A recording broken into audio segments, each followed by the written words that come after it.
wudu itu yahtaju, membutuhkan, lil fadili, bagi sisa air itu, lil atsyi, untuk haus,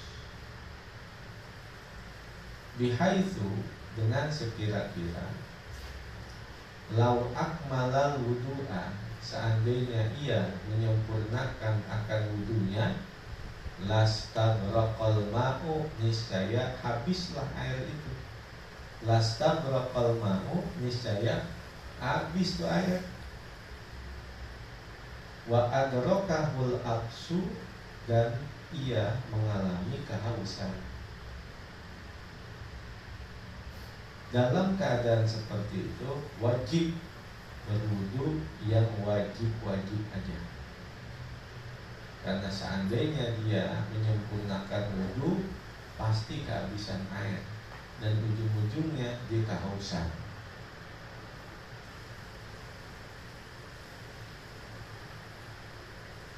Jadi wajib meringkas, yang pertama karena waktu sempit, yang kedua karena sedikit air.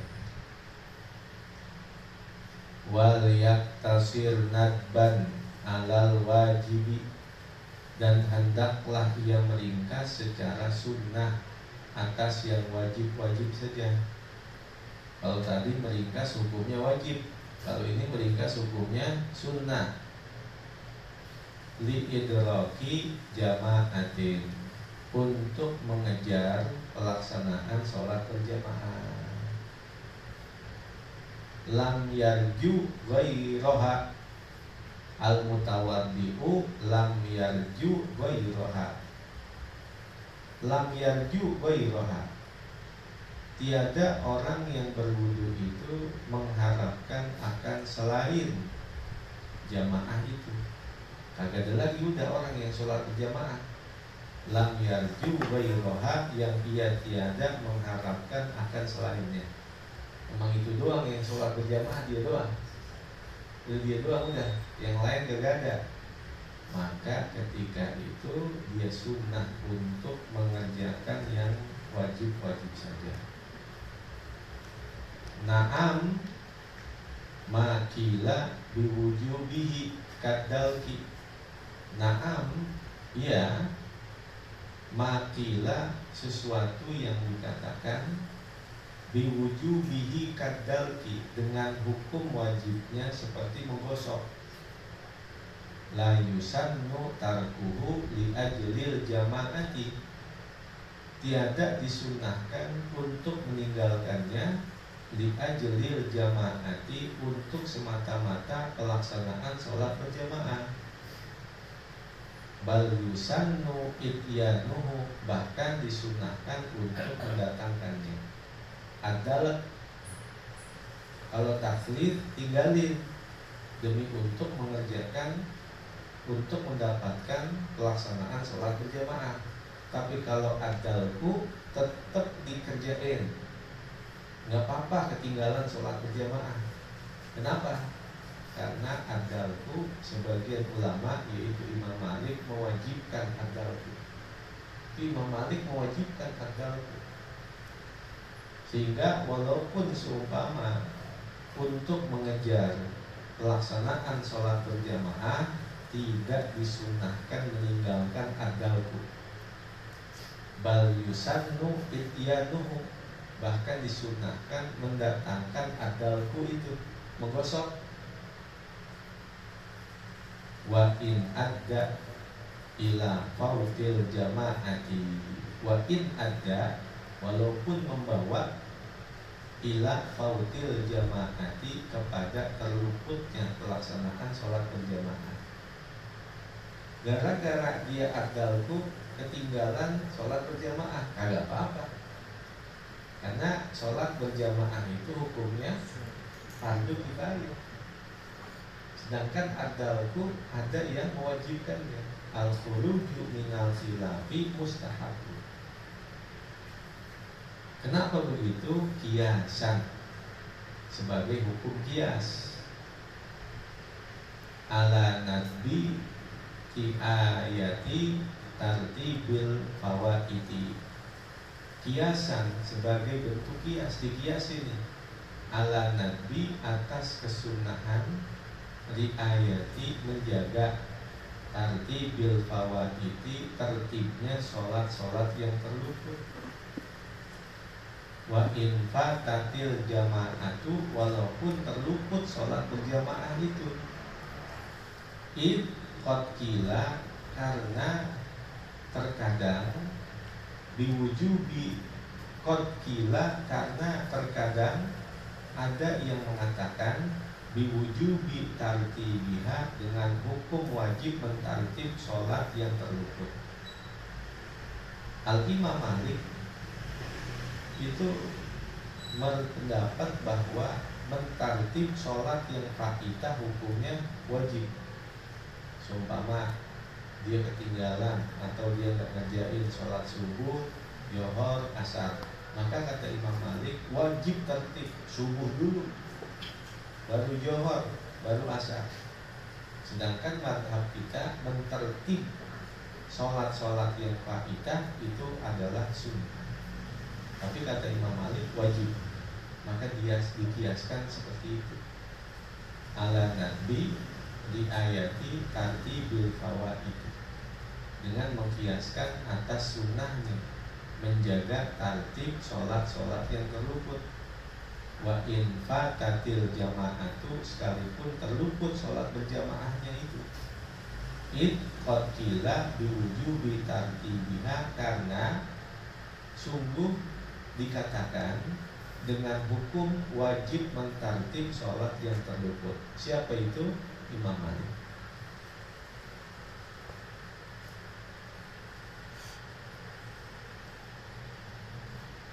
Wa nawakiduhu ayil wudu'i, dan hal-hal yang membatalkannya, artinya yang membatalkan wudu. Ayil asbabu, artinya sebab-sebab. Allati yang tahi bihat tuhru, yang berakhir dengan sebab-sebab itu bersucinya, kesuciannya atau wudunya. Arba'atun faqat, itu ada 4 saja. Sabitatun bil adillati, yang ditetapkan dengan dalil-dalil. 4 perkara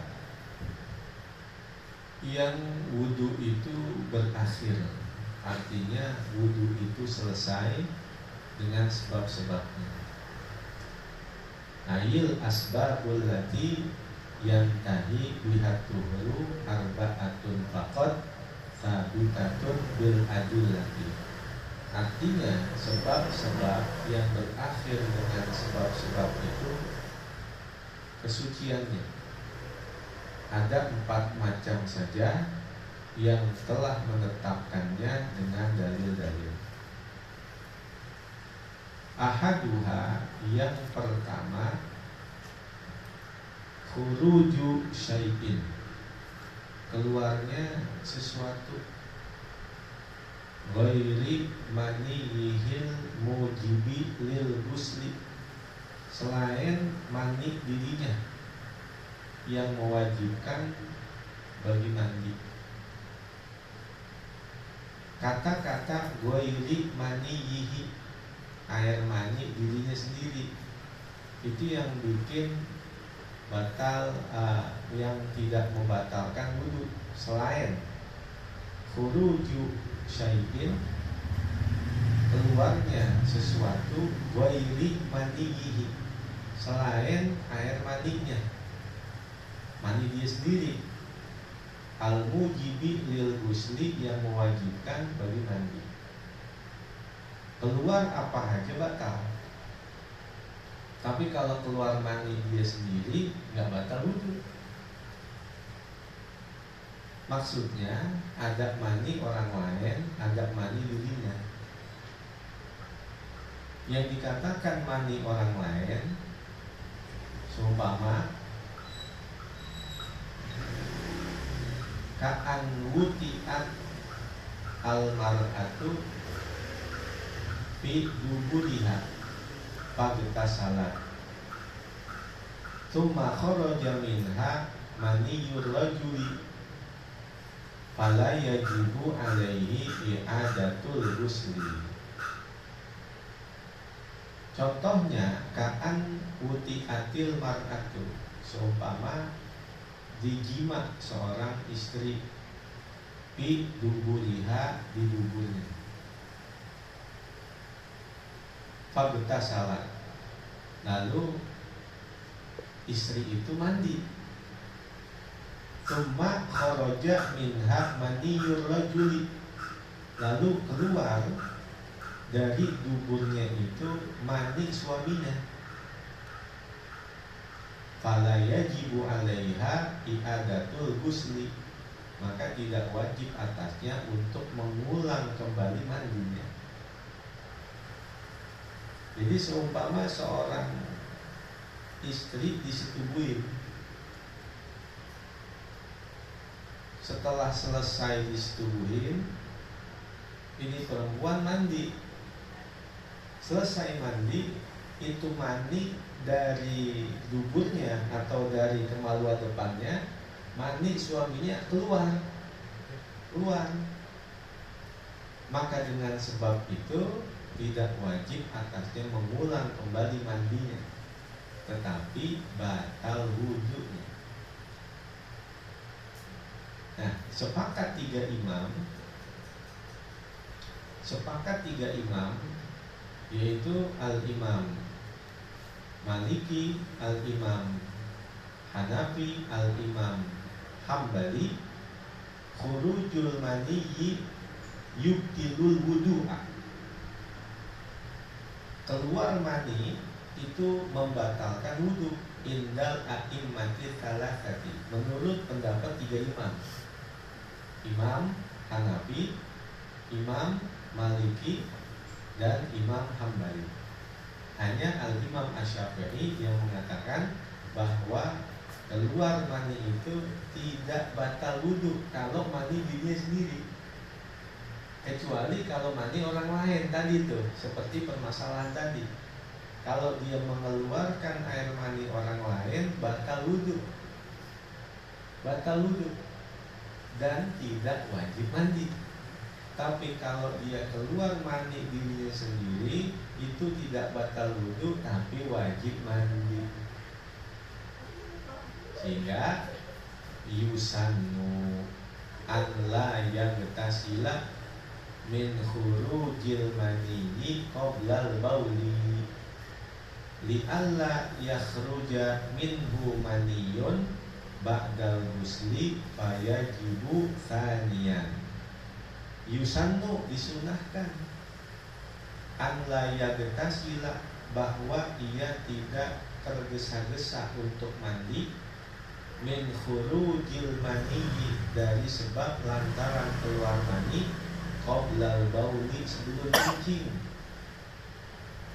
li alla yakhruja minhu maniyun, agar tiada keluar mani itu kembali darinya, ba'dal ghusli, setelah dia mandi, fayajibu tsaniyan, maka wajib baginya mengulang mandi untuk kedua kali. Orang yang seumpama sehabis mengeluarkan air mani, disunahkan tuh jangan buru-buru mandi dulu sebelum kencing. Sunahnya kencing dulu, sudah kencing baru mandi. Tujuannya apa? Supaya air maninya itu benar-benar tiris, benar-benar habis. Ntar dia udah kelar mandi, air maninya keluar lagi. Ini dalam arti air mani dia sendiri nih, bukan air mani orang lain. Jadi kalau air maninya orang lain itu batal wudhu, tapi tidak wajib mandi. Tapi kalau air mani dirinya sendiri itu tidak batal wudhu, tapi wajib mandi.